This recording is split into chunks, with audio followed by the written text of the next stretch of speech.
Matthew chapter 25, verses 1 through 13. Then the kingdom of heaven will be like this. 10 bridesmaids took their lamps and went to meet the bridegroom. 5 of them were foolish and 5 were wise. When the foolish took their lamps, they took no oil with them. But the wise took flasks of oil with their lamps. As the bridegroom was delayed, all of them became drowsy and slept. But at midnight there was a shout, "Look, here is the bridegroom, come out to meet him." Then all those bridesmaids got up and trimmed their lamps.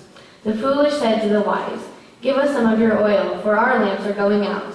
But the wise replied, "No, there will not be enough for you and for us. You had better go to the dealers and buy some for yourself." And while they went to buy it, the bridegroom came, and those who were ready went with him into the wedding banquet, and the door was shut. Later the other bridesmaids came also, saying, "Lord, Lord, open to us." But he replied, "Truly I tell you, I do not know you. Keep awake, therefore, you know neither the day nor the hour."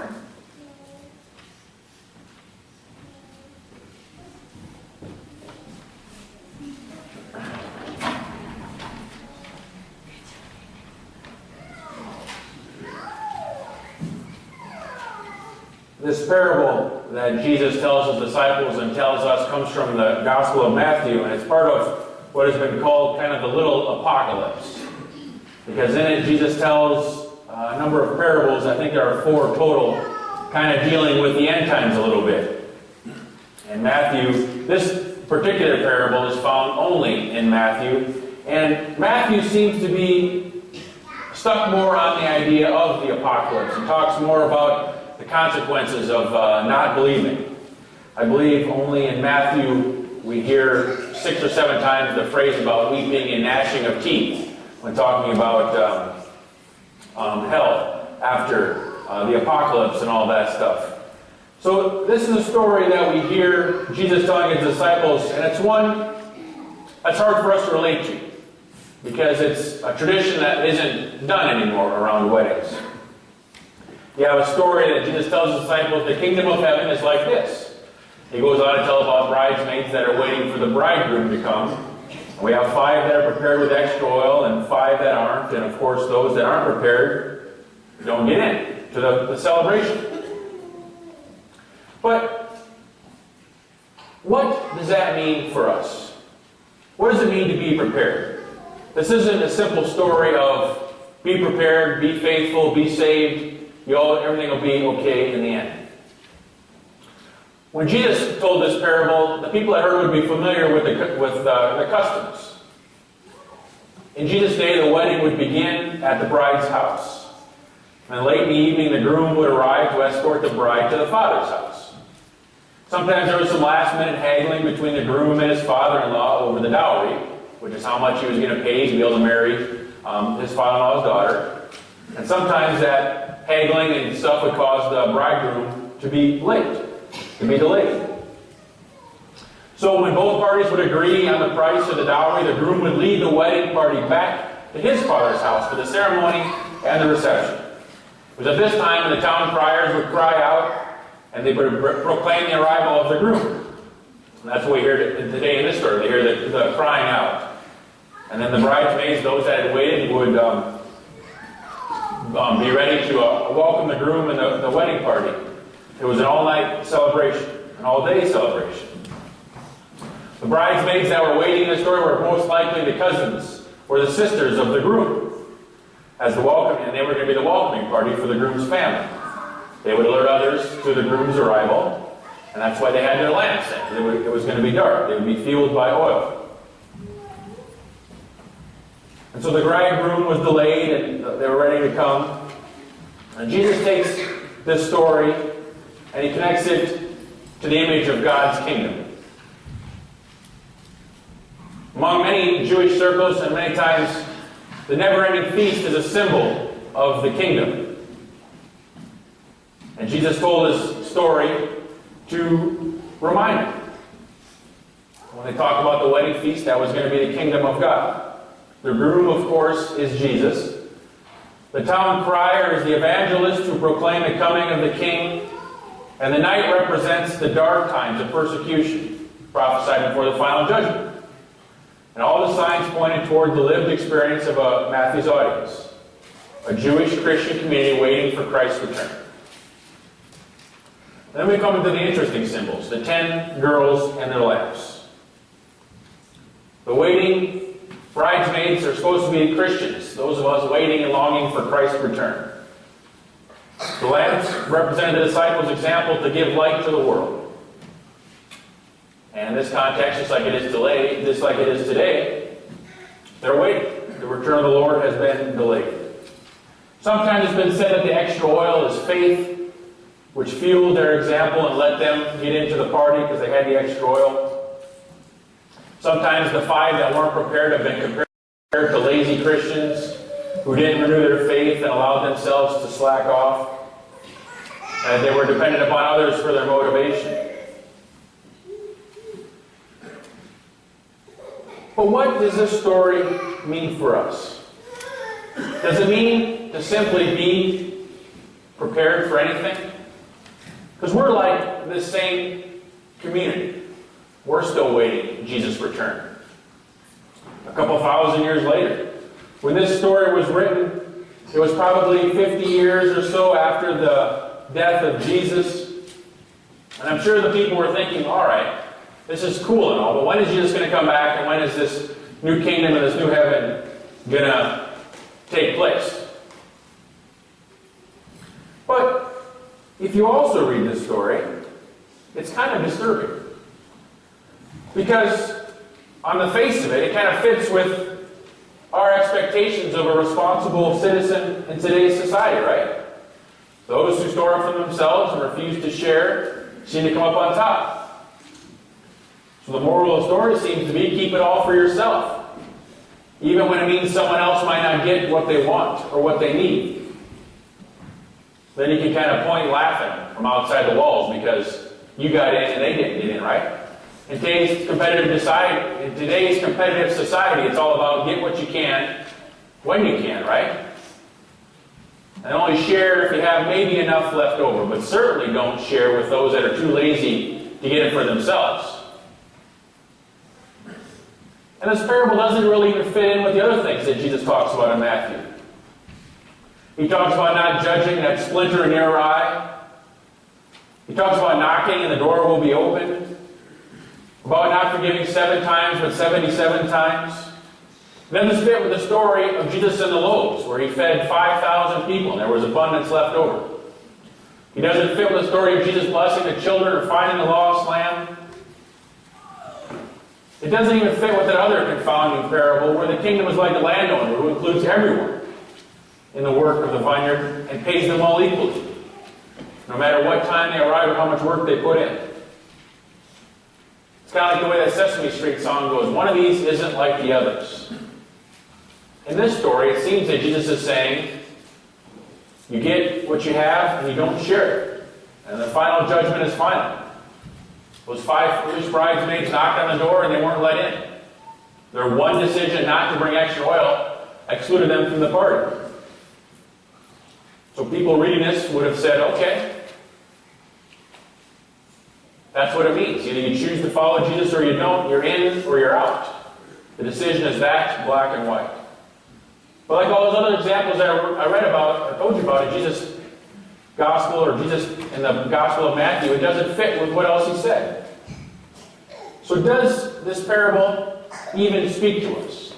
There are even arguments that this was a parable put in by later scholars to kind of get back at some religious leaders. But I don't think we can just discard this parable. Those parables about the grace of Jesus, about knocking and opening, the door will be open, about no judgment, about feeding the 5,000, the miraculous feeding, about the abundant grace, are good and they're important. But this parable teaches us about waiting and about doing. And it reminds us of the other side too, is that there is eventually a choice. There's a story about a Christmas parade in central North Carolina. Many elaborate floats are passing by when suddenly a simple hay wagon pulled by a tractor starts by. On the wagon are several fraternity boys from the university. They're madly sawing boards and screwing them and nailing them together. There's a puzzled expression on the onlookers' faces. They changed to laughter when they read the sign on the back of the wagon. It read, "We thought the parade was next week." But that's how it is, isn't it? How many times do we have a deadline? School projects, work, family, whatever it is, and at some time in the future. How many of us are done a week or two ahead of that deadline? Very few of us. I don't work that way. Usually you work better under pressure, right? In school or in college and seminary, it's usually the night before when you cram quick to get that work done, or even if it's a job to do for your work. If there's a deadline, usually it's a couple days before the deadline when work really starts. Either you're ready or you're not. That's kind of what this parable is reminding us. We're waiting for the return of Jesus. The people hearing this story for the first time are waiting for the return of Jesus. But that waiting is delayed. We know there's a time coming in the future. The question to them and to us is, are we preparing ourselves for it? You see, I see quite often that people don't take God seriously. We figure that's something we'll get to later in life. Something when the kids are older. Something I want my kids to get. But we don't take God seriously because that's something that's going to happen in the future. We let opportunity to grow, to prepare, to share, kind of just fall by the wayside. We kind of live as if there's going to be, we have forever. There really is no concrete deadline. And then something happens where we need our faith, or we want our faith, and it's hard to find. A few years ago, there was a middle-aged man to whom life had dealt a severe blow in the death of his wife. He was fumbling around trying to find the resources to meet the demands of the hour, of course. "Stephen," he said, "when I went off to college, I put my Christian faith in the drawer because I didn't think I'd be needing it. That was 27 years ago, and now I need it, and I can't remember where I put it." Well, even if in the story he could have found his faith, it wouldn't have been a faith that would have fit a 47-year-old man, since he grew and he changed in those years.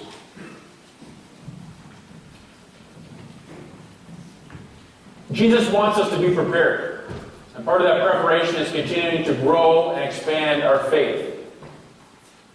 Part of that is done by attending worship, where we're challenged, where we worship, where we meet God with other people. Part of that is done with personal time spent with God, in devotions or prayer or anything.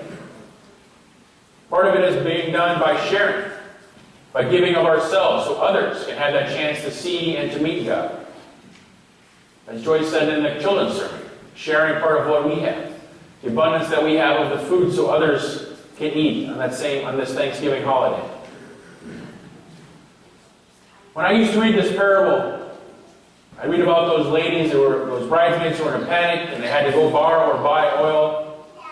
And it bothered me that the 5 women refused to share and told them to go get their own oil in the market. In fact, there are all kinds of sermons talking about how we can preach on the selfishness of those 5 and how we're supposed to share of what we have. But I think we can look at this parable a little bit differently. If the women had shared their oil, there might not have been enough for the lamps to light the way and for the feast itself. Why should the 5's irresponsibility render the other 5's effectiveness invalid? I think this parable teaches us there are some things we can't share. You can't share character or courage or inner peace to someone in crisis, however much they want it. You can't share the thousands of facts, the things that you learned about God over the years. You can't share it all in 1 hour, 1 week, or even 1 year. There's no crash course in prayer and reaching out and connecting with God that can make up for years and years of practicing and doing that.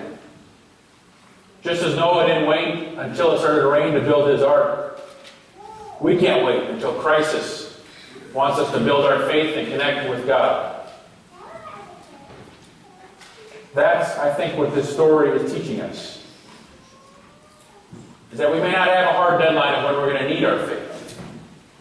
But if we haven't been in the practice of preparing and building it and strengthening it, when we do want it, it's going to be hard to find because it's something we haven't used or haven't accessed. I think of the story of you shut your computer off for a year and turn it back on and want to use it right away. If you have a Windows computer, do you get to use it right away?